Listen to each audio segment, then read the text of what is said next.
तोर गाथा लिखाए पुराण माँ बाबा ए विश्वकर्मा। तोर गाथा लिखाए पुराण माँ बाबा ए विश्वकर्मा। ए विश्वकर्मा बाबा विश्वकर्मा, ए विश्वकर्मा बाबा विश्वकर्मा।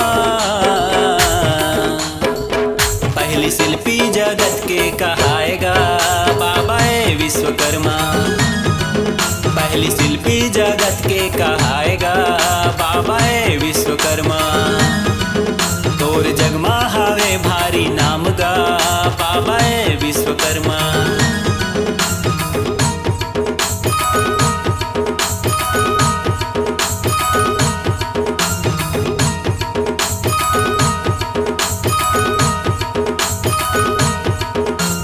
लंकापुरी के तैहा बनैया, पुष्पक विमान के सृजन करैया। इंद्रपुरी औ नगरी द्वारिका सिरजैया, चक्र औ त्रिशूल अस्त्र तैहा गढ़ैया।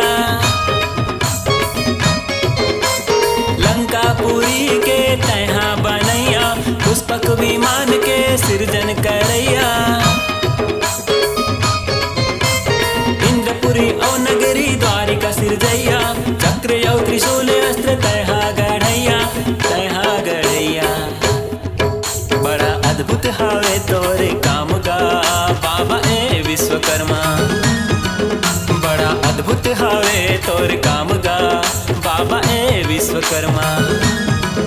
तोर जगमा हावे भारी नाम गा बाबा ए विश्वकर्मा।